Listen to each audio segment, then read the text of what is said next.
আসসালামু আলাইকুম। সংবাদে আপনাদের সবাইকে স্বাগতম। প্রথমে থাকছে সংবাদ শিরোনাম। প্রথমেই জানিয়ে দিব, দখলদার ইসরায়েলের বিরুদ্ধে এবার নতুন প্রজন্মের মিসাইল ব্যবহার শুরু করেছে ইরান।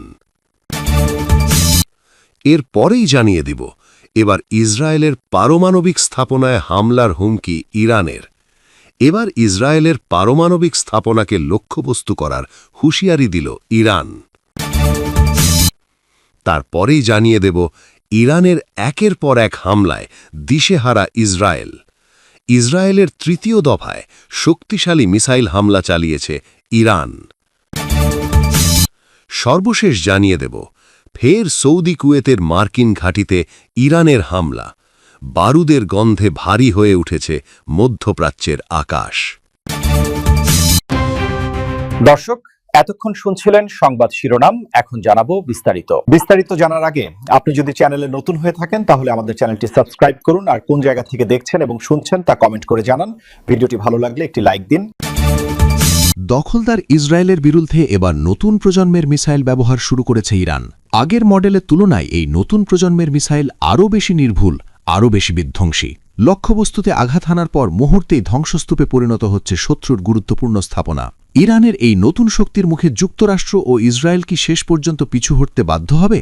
ইরানের ইসলামিক রেভলিউশনারি গার্ড কোর বা আইআরজিসি ভারী ব্যালিস্টিক ক্ষেপণাস্ত্র খুররাম শাহর ৪ ব্যবহার করে ইসরায়েলের তেল আবিব এবং বেন গুরিয়ন বিমানবন্দর লক্ষ্য করে হামলা চালিয়েছে।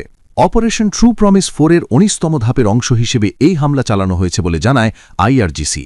আইআরজিসির এক বিবৃতিতে বলা হয়েছে, তেল আবিবের কেন্দ্রস্থল বেন গুরিয়ন বিমানবন্দর এবং সেখানে অবস্থানরত ইসরায়েলি বিমানবাহিনীর ২৭তম স্কোয়াড্রনের ঘাঁটি লক্ষ্য করে ১ টন ওয়ারহেড বহনকারী একাধিক ক্ষেপণাস্ত্র নিক্ষেপ করা হয়। শক্তিশালী এই হামলায় লক্ষ্যবস্তুতে সফলভাবে আঘাত হানা হয়েছে বলে দাবি করেছে ইরান। বিবৃতিতে আরও জানানো হয়, ইরানের নিক্ষেপ করা আক্রমণাত্মক ড্রোন ও ক্ষেপণাস্ত্র ইসরায়েলের বহুস্তরীয় প্রতিরক্ষা ব্যবস্থাকে ভেদ করে সফলভাবে লক্ষ্যবস্তুতে আঘাত এনেছে। নতুন প্রজন্মের এই ড্রোন ও ক্ষেপণাস্ত্র ইসরায়েলের আকাশে যেন এক ভয়ঙ্কর দুঃস্বপ্ন হয়ে দেখা দিয়েছে। এদিকে অপারেশন ট্রু প্রমিস 4 এর ১৮তম ধাপেও বড় ধরনের হামলা দাবি করেছে আইআরজিসি। তাদের ভাষ্য অনুযায়ী বাহরাইন, সংযুক্ত আরব আমিরাত এবং কুয়েতে অবস্থিত অন্তত ২০টি মার্কিন সামরিক লক্ষ্যবস্তুতে সফলভাবে আঘাত হানা হয়েছে। বিকাশ পেমেন্টের ১০,০০০ টাকার বেশি অফার। শপিং চলছে তো? আইআরজিসির বিবৃতিতে জানানো হয়েছে, ইরানের সশস্ত্র বাহিনীগুলোর মধ্যে এখন এক অভাবনীয় ঐক্য ও সমন্বয় তৈরি হয়েছে। তারা একযোগে বিভিন্ন দিক থেকে এমনভাবে আক্রমণ চালিয়েছে যা আমেরিকা ও ইসরায়েলের সব ধরনের সামরিক হিসাব নিকাশ পাল্টে দিয়েছে।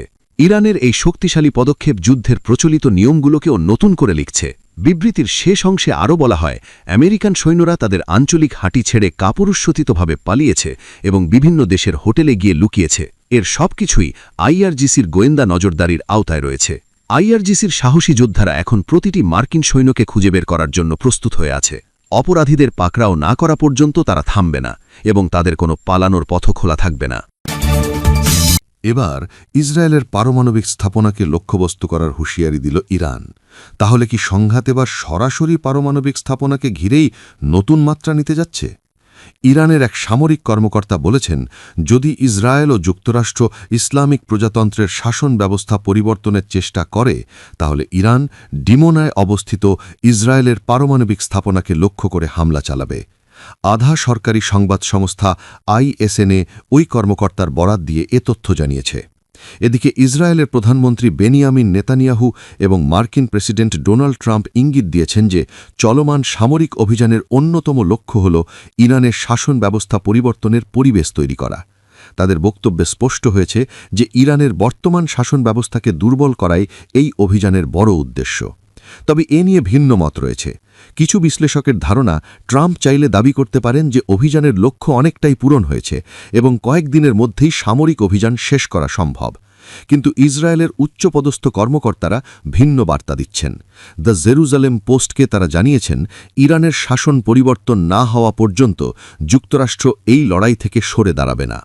গত ২৮শে ফেব্রুয়ারি মার্কিন ইসরায়েলি আগ্রাসনের ফলে ইরানের সর্বোচ্চ ধর্মীয় নেতা আয়াতুল্লাহ আলী খামেনি সহ বেশ কয়েকজন সিনিয়র সামরিক কমান্ডার এবং শত শত বেসামরিক নাগরিক নিহত হন। এর প্রতিক্রিয়ায় ইরান অপারেশন ট্রু প্রমিস 4 শুরু করে। মার্কিন ইসরায়েলি আগ্রাসনের পর থেকেই ইরান ইসরায়েলি লক্ষ্যবস্তু এবং এ অঞ্চলে থাকা মার্কিন ঘাঁটিকে লক্ষ্য করে ব্যাপক আকারে ক্ষেপণাস্ত্র এবং ড্রোন হামলা চালিয়ে যাচ্ছে। কি বুঝলেন ভাই, অনলি ডেটাই চাই? সব মিলিয়ে পরিস্থিতি ইঙ্গিত দিচ্ছে সংঘাত এখন কেবল সামরিক শক্তির প্রদর্শনে সীমাবদ্ধ নেই, বরং তার রাজনৈতিক ভবিষ্যৎ নির্ধারণের লড়াইয়ে রূপ নিচ্ছে। এদিকে ইরানের সরাসরি হুমকি, শাসন পরিবর্তনের চেষ্টা করা হলে ডিমোনায় অবস্থিত ইসরায়েলের পারমাণবিক স্থাপনায় হামলা চালাবে ইরান। পরিস্থিতি এখন এক বিপজ্জনক ও অনিশ্চিত পর্যায়ে দাঁড়িয়ে। বিশ্লেষকদের মতে পরিস্থিতিকে শান্ত করা না গেলে সংঘাত যে কোনো মুহূর্তেই চরম আকার ধারণ করতে পারে, তাতে কোনো সন্দেহ নেই। ভূরাজনৈতিক উত্তেজনার পারদ এখন চরম সীমায় পৌঁছেছে। ইসরায়েলের তৃতীয় দফায় শক্তিশালী মিসাইল হামলা চালিয়েছে ইরান। শুক্রবার সন্ধ্যা থেকে শুরু হওয়া এই ধারাবাহিক আক্রমণ শনিবার রাত পর্যন্ত চলে। বাংলাদেশ সময় শনিবার রাত 2টার দিকে ইরানের ভূখণ্ড থেকে ছোড়া নতুন দফার এই ক্ষেপণাস্ত্রগুলো ইসরায়েল সীমানায় আঘাত হানতে শুরু করে। পরপর 3বার বড় ধরনের এই হামলার ফলে গোটা অঞ্চলের নিরাপত্তা ব্যবস্থা এখন খাঁদের কিনারায়। তৃতীয় দফার এই হামলার পর ইসরায়েলের মধ্যাঞ্চল এবং অধিকৃত পশ্চিম তীর জুড়ে উচ্চ শব্দের সতর্কতামূলক সাইরেন বাজতে থাকে। গভীর রাতে সাইরেন বেজে উঠলে আতঙ্কে সাধারণ মানুষ দিক বিদিক নিরাপদ আশ্রয়কেন্দ্র ও বাংকারের দিকে ছুটতে থাকেন। কম সময়ের ব্যবধানে সুপরিকল্পিত ও বিধ্বংসী আক্রমণ ইসরায়েলের অত্যাধুনিক আকাশ প্রতিরক্ষা ব্যবস্থার ওপর প্রচণ্ড চাপ সৃষ্টি করেছে। সামরিক বিশ্লেষকদের মতে ইরানের এই অনড় অবস্থান একটি দীর্ঘমেয়াদী ও ভয়াবহ আঞ্চলিক যুদ্ধের ইঙ্গিত দিচ্ছে। বারবার কূটনৈতিক সমাধানের আহ্বান জানানো হলেও মাঠ পর্যায়ের পরিস্থিতি এখন সম্পূর্ণ নিয়ন্ত্রণের বাইরে। বিশ্ব নেতারা উদ্বেগের সাথে এই পাল্টাপাল্টি সংঘাত পর্যবেক্ষণ করছেন।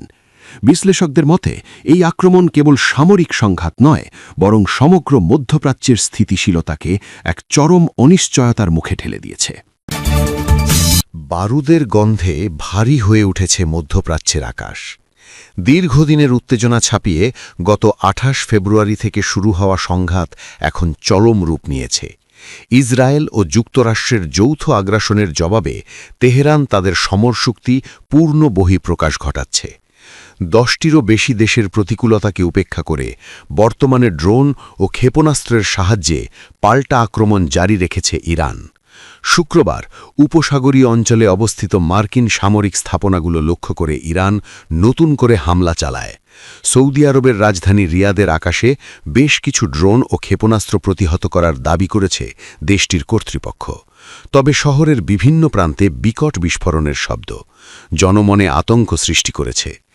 একই দিনে কুয়েতে অবস্থিত মার্কিন ঘাঁটিতেও বড় ধরনের হামলা চালিয়েছে ইরানি বাহিনী।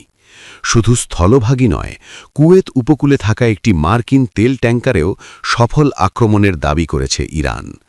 আল জাজিরার প্রতিবেদন অনুযায়ী মার্কিন স্বার্থ সংশ্লিষ্ট স্থাপনাগুলোই এখন তেহরানের মূল লক্ষ্যবস্তু।